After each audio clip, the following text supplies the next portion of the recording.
وأرسلنا الرياح لواقح فأنزلنا من السماء ماء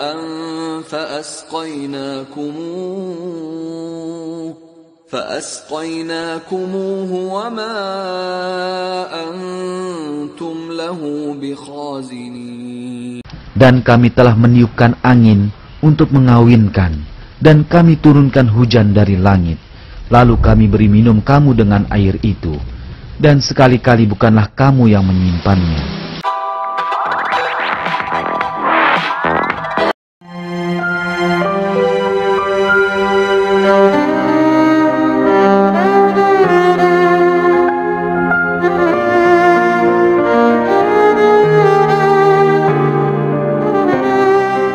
Assalamualaikum warahmatullahi wabarakatuh. Bagaimana kabarnya hari ini? Semoga semuanya sehat ya. Nah, hari ini Ustazah akan membahas tentang perkembangbiakan generatif pada tumbuhan. Perkembangbiakan generatif pada tumbuhan itu biasanya dialami oleh tumbuhan berbunga. Nah, tumbuhan berbunga itu ada dua macam. Tumbuhan yang berbunga lengkap dan tumbuhan yang berbunga tidak lengkap. Tumbuhan yang lengkap itu biasanya tumbuhan yang berbunga lengkap ya, itu dalam satu bunga itu ada putik dan benang sarinya. Contohnya itu bunga sepatu. Bunga sepatu tahu kan? Ya, tahu. Bunganya warna-warni ya itu ya. Yang kedua itu bunga tidak lengkap. Nah, teman-teman bisa melihatnya di tanaman bunganya, tanaman jagung, salak. Nah, itu bunga tidak lengkap. Nah, sekarang akan kita bahas tentang perkembangbiakan generatif pada tumbuhan. Perkembangbiakan generatif pada tumbuhan. Ini gambar penampang bunga ya. Jadi ini bunga lengkap. Nah, biasanya perkembangbiakan generatif pada tumbuhan itu melalui proses penyerbukan. Penyerbukan itu apa? Penyerbukan itu adalah jatuhnya benang sari ke kepala putik. Itu namanya penyerbukan. Apa tadi penyerbukan? Penyerbukan itu jatuhnya benang sari ini ya ke kepala putik. Ke kepala putik tumbuhan itu sendiri itu namanya penyerbukan. Nah, di sini coba dilihat anak-anak sekalian. Ini adalah gambar bunga sempurna. Bunga sempurna di sini terdiri dari ada dasar bunga di sini ya. Dasar bunga, ada tangkai bunga, ada bakal biji. Nah, ini yang di tengah-tengah bakal biji. Yang hijau biasanya kecil itu namanya kelopak bunga. Nah, ini yang coba dilihat di sini. Ini namanya benang sari. Atasnya yang kecil itu adalah kepala sari. Yang di sini ini, yang tengah-tengah yang agak besar itu namanya tangkai putik. Di sini namanya kepala putik. Nah, yang warna-warni yang biasanya anak-anak lihat semuanya itu namanya adalah mahkota bunga. Nah, di sini yang digunakan sebagai alat perkembangbiakan itu alat perkembangbiakan betina ya, betina dan jantan pada bunga itu adalah serbuk sari. Nah, serbuk sari inilah yang dinamakan alat kelamin jantan pada bunga. Apa tadi? Serbuk sari adalah alat kelamin jantan pada bunga. Sedangkan putik di sini adalah alat kelamin betinanya pada bunga ya. Jadi itu pada bunga. Jadi tidak hanya hewan sama manusia saja, tapi di sini tumbuhan itu juga memiliki. Tapi di sini namanya, kalau sel kelamin jantan di sini namanya serbuk sari. Kalau sel kelamin betina namanya putik. Nah, kita lanjutkan.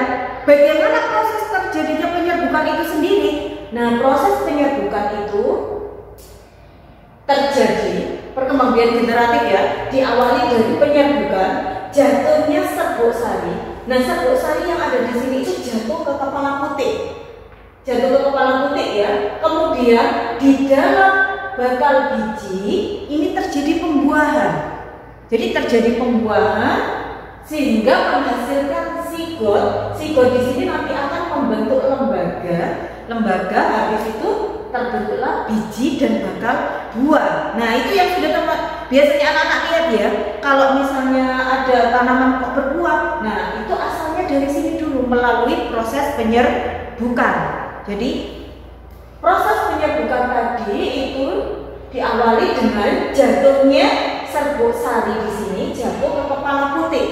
Habis itu dilanjutkan ke bakal biji. Nah, di dalam bakal biji nanti akan terbentuk sigot. Sigot habis itu membentuk lembaga dan akhirnya terbentuk biji dan bakal buah. Oke, bagaimana? Bisa dimengerti ya?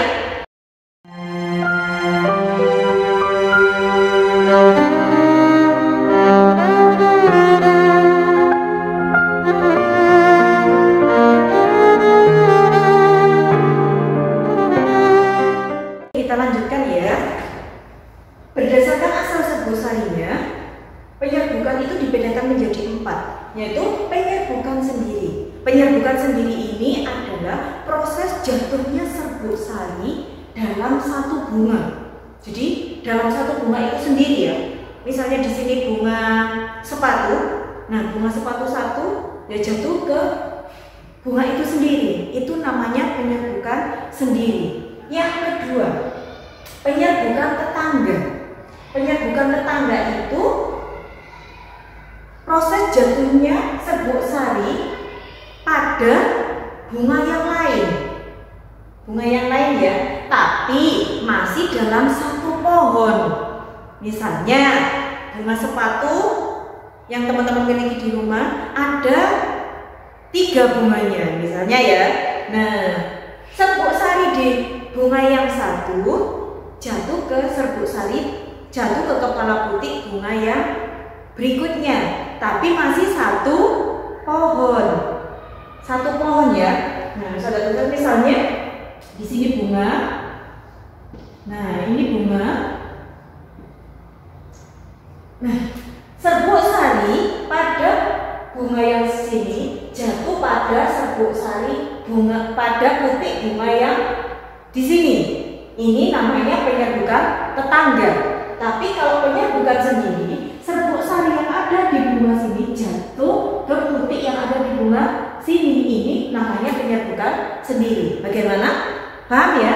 Nah, yang kedua. Yang ketiga ya, mohon maaf. Yang ketiga, penyerbukan silang. Nah, misalnya Ustazah punya 2 pohon di sini. Nah, sama ya ini ya jenisnya ya. Ini misalnya bunga sepatu. Ini juga bunga sepatu. Nah, ada 2 pohonnya. Jadi penyerbukan silang itu yaitu proses jatuhnya serbuk sari di sini ya ke kepala putih ke bunga yang lain. Bunga yang lain tapi masih dalam satu jenis. Ngerti maksudnya? Jadi jatuhnya serbuk sari ke kepala putih tapi ke kepala putih bunga yang lain tapi masih dalam satu jenis, sama-sama bunga sepatu. Gitu ya. Itu penyerbukan silang. Nah, sekarang yang terakhir, penyerbukan bastar. Nah, ini yang berbeda. Jadi penyerbukan bastar itu yaitu jatuhnya serbuk sari ke kepala putih bunga yang lain. Misalnya di sini adalah cabai merah, bunga cabai merah jatuh, serbuk sari di cabai merah jatuh di putik bunga cabai rawit. Nah, itu namanya penyerbukan bastar. Tapi harus sama, masih sejenis ya. Tidak sejenis, maksudnya tidak sejenis, tapi masih satu famili. Cabai ya cabai gitu. Nggak bisa ya misalnya mangga sama bunganya mangga jatuh di bunganya belimbing misalnya. Bukan seperti itu. Tapi ini beda pohon, tidak sejenis, tapi masih satu famili. Cabai merah sama cabai rawit. Gitu ya. Jadi tadi kita bisa simpulkan penyerbukan itu adalah proses jatuhnya serbuk sari ke kepala putih. Itu namanya penyerbukan ya. Dan berdasarkan asal serbuk sarinya, penyerbukan tadi dibedakan menjadi 4. Penyerbukan sendiri, penyerbukan tetangga, penyerbukan silang, dan yang terakhir adalah penyerbukan basta. Bagaimana anak-anak sekalian? Semoga semuanya dimudahkan dalam mengerjakan suatu urusannya. Amin. Wassalamualaikum warahmatullahi wabarakatuh.